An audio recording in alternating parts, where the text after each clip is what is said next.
Hi, hello everyone. I hope you're staying safe and you're staying sane. Uh, I apologize if this seems kind of ridiculous. This is the first time I've ever done anything like this on YouTube outside of just taking my phone and commenting on something I see by the side of the road.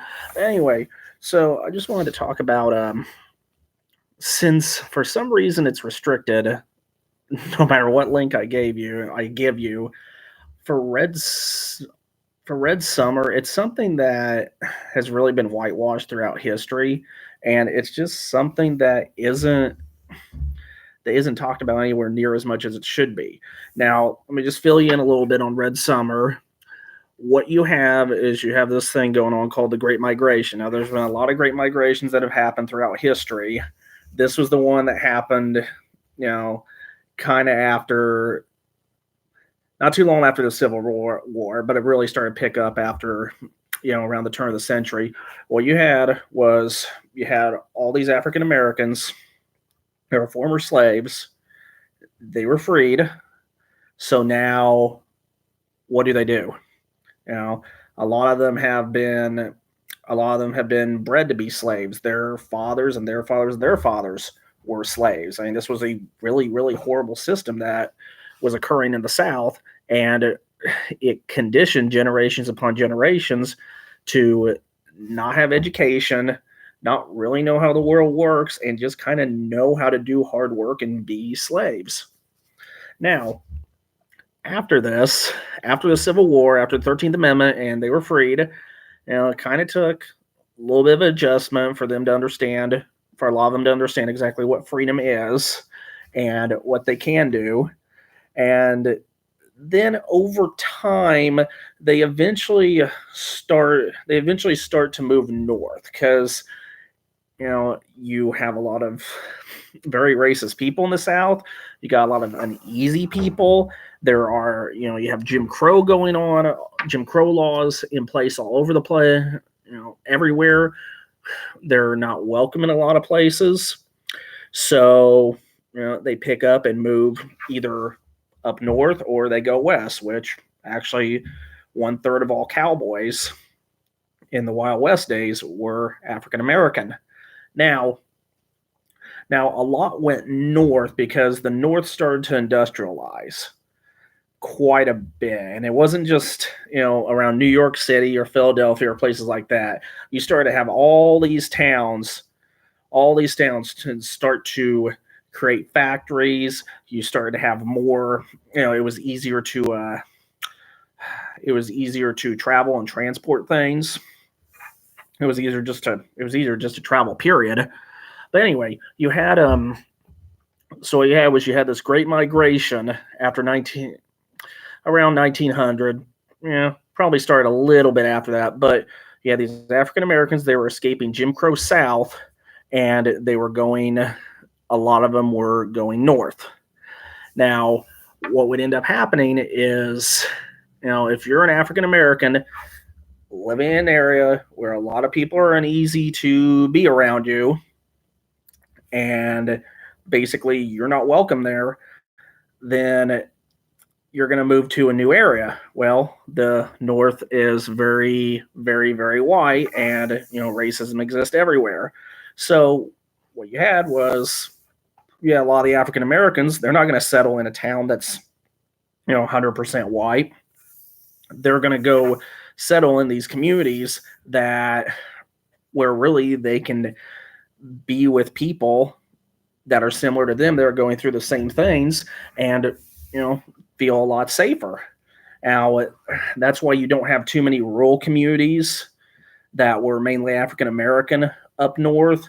There is one that I mean, there's some that popped up, but not many. There's one that comes to mind is a town called Brooklyn, and it's by St. Louis, and it's a very I've been there. It's a very historical town, but it's also a very, very, very just bizarre town. You can look up all that goes on there, but anyway, I mean, it's really changed quite a bit. But anyway, so you would have all these African Americans. They'd be moving.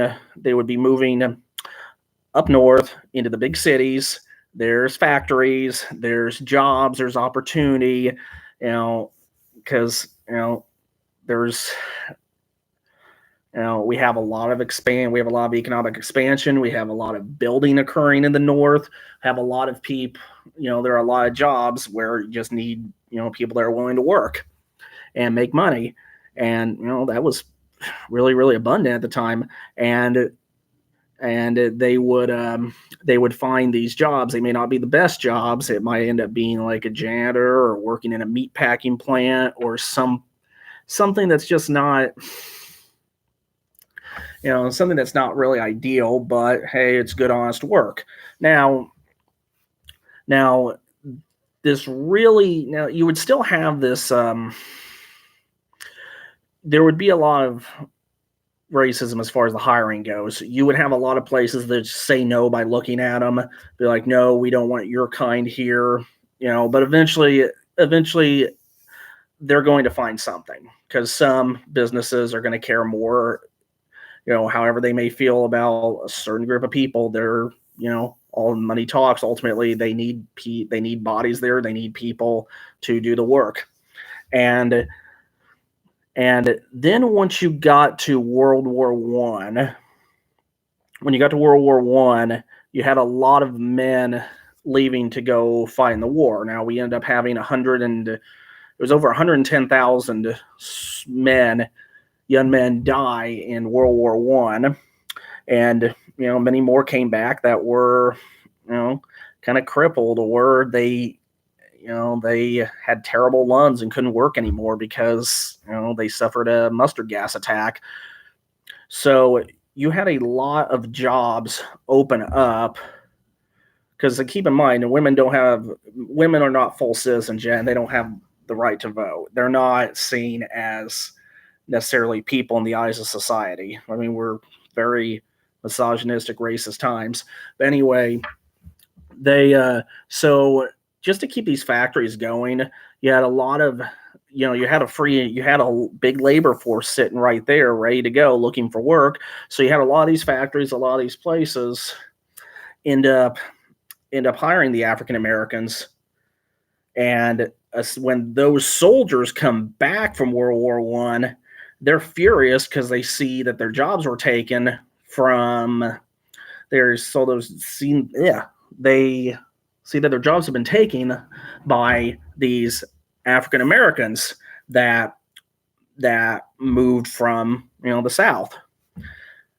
Now, yes, you did have a lot of the people that were looking for jobs in the city. They would jump into those jobs, but you also had a lot of African Americans in the South looking to escape it, realizing, oh, hey, there's a lot of work up north. I'm going to go there. I'm going to go there because a lot of these guys are off to war and they're not letting me fight. So I'm going to go up there and get a job as a meat packer, or, whatever jobs were available. So you had this big sense of, it was brewing. It was really bad. It was brewing because you had all these former soldiers who weren't really being taken care of like they should have. And then they come back to jobs that aren't there for them anymore. So now they're stuck, and then the government's dragging their feet with, back pay and things like that, which, that's another thing that wasn't settled until the 30s. Yes, these soldiers were promised additional money from the government. That wasn't settled until the 30s, and I'm going to talk about that later. But anyway, later on in the class. But anyway, so you have, it's just brewing. It's getting really bad. And then in Chicago in 1919, it's a Midwestern.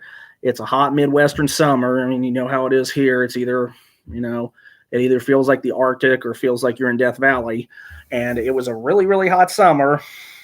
And then you have these African-American children kind of, playing around, being like kids are, in the city. They're on the streets, they're running through the streets, they're doing all this, doing that.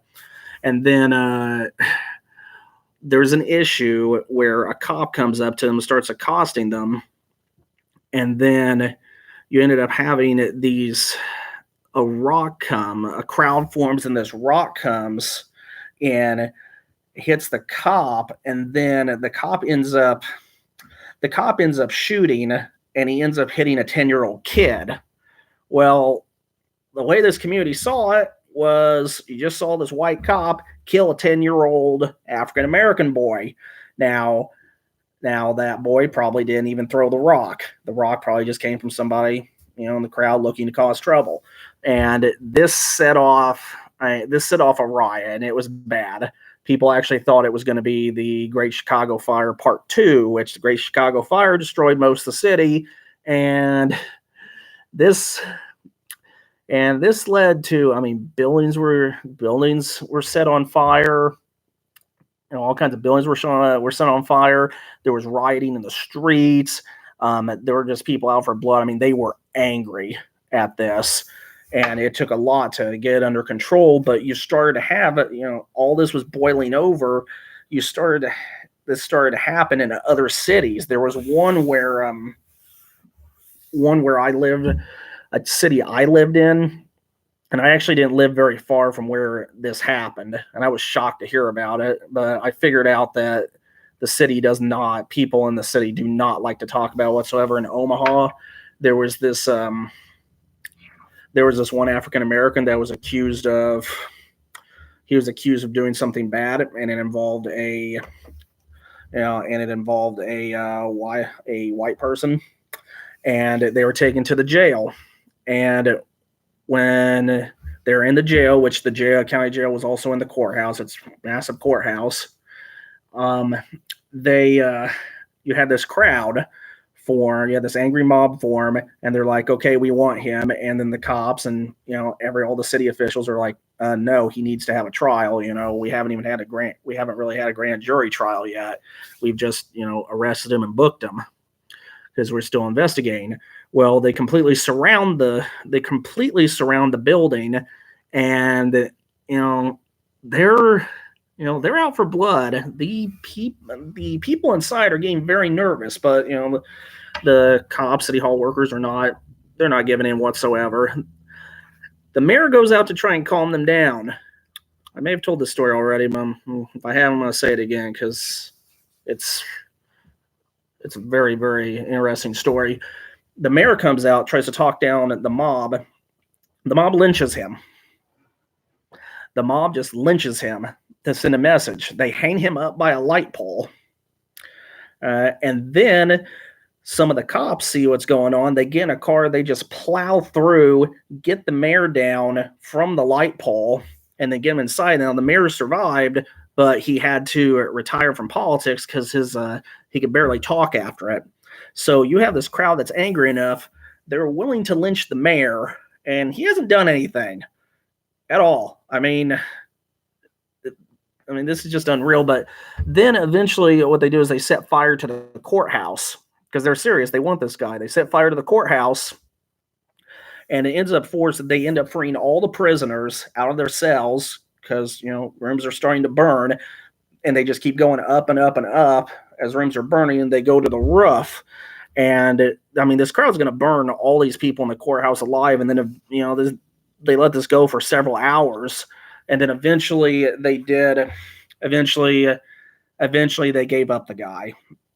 And it was not pleasant whatsoever. He was lynched and dragged through the streets. And the most sickening thing of this was there were postcards made of this lynching and given out. And, it was just like these were considered collector's items. You can even see them on eBay, and it's just shocking how people were back then and how,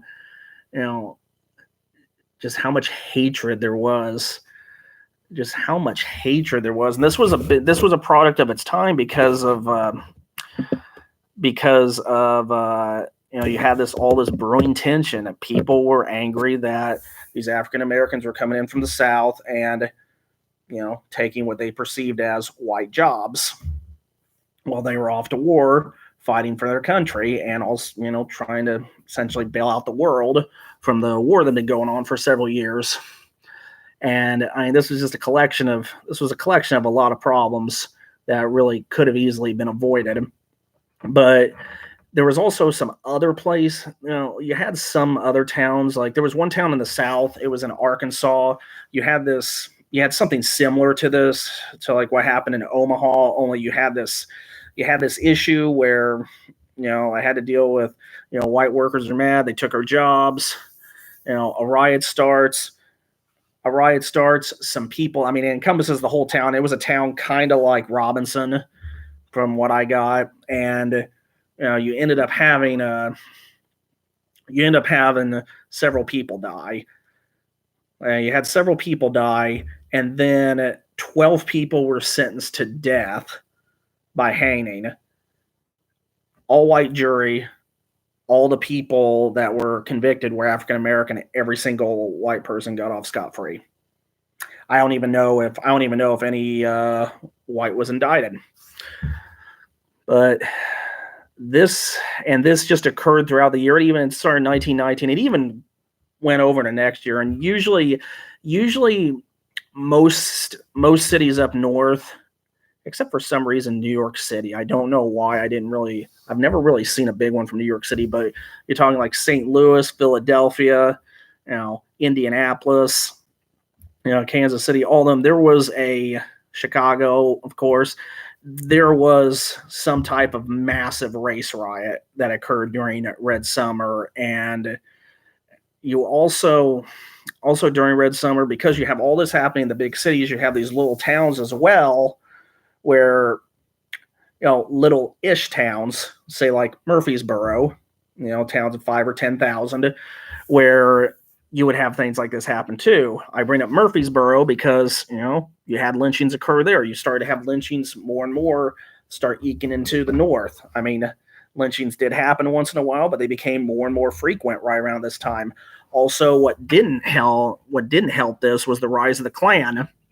The Klan, the movie Birth of a Nation, which you saw about 20 minutes of it in class. It's something to see it, that single-handedly brought back the Klan. I mean, it single-handedly brought back the modern version of the Klan. And, the Klan's is getting more and more and more popular, and they're starting to do something a little differently than what they did in the past, which was they're trying to dip their hands in politics a lot more. Instead of just being a terrorist organization, they're now trying to become a political organization.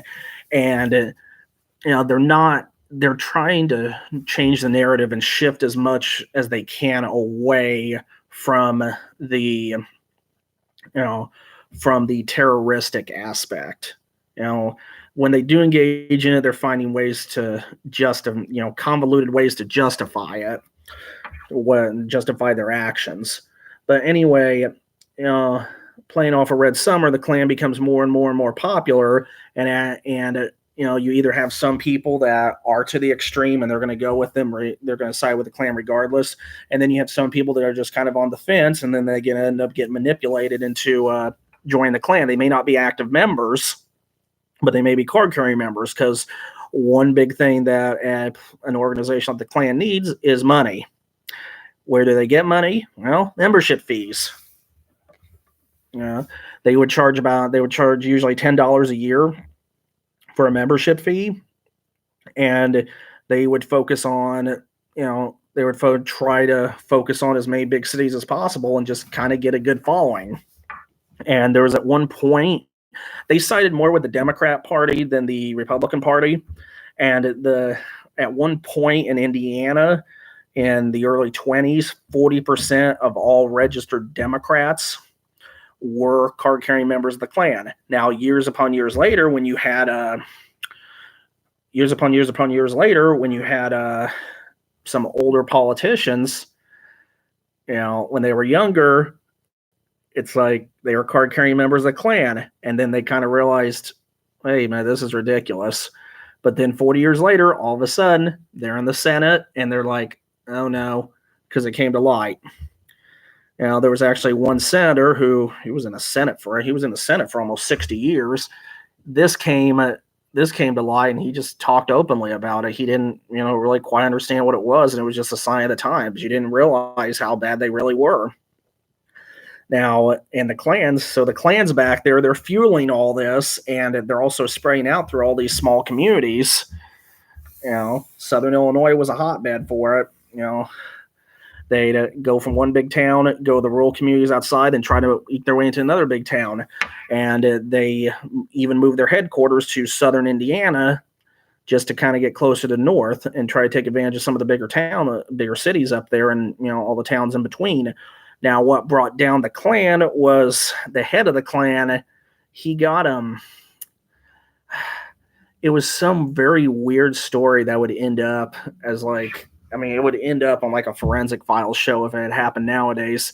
There was something about his wife being killed, and he was caught up in it. I can't remember if he hired somebody to do it or he did it himself, but it was the leader, and that brought down it was the guy they had in charge. I mean, it was pretty much a puppet role that time, but it was just really, really bad for them, and it just brought it down in popularity. And the Klan rose in about the 20th century version of the Klan rose very quickly, fell even faster. I mean, we're talking this was up and down in 7 years. Now you have Red Summer. Going back to Red Summer, 1919. Okay, Treaty of Versailles is signed. World War I's over. Soldiers return home, and you have some really, really bad racial problems going on. And then in the cities, you end up having people are just like, yay, we won the war, it's over, you finish this, and our economy's doing pretty good now, because anytime you have a war, you go into a little bit of a recession, or your economy goes back a little bit. But anyway, and then the economy booms soon after that. So what you end up having is people, are feeling good about themselves, and you end up having the phrase the Roaring Twenties.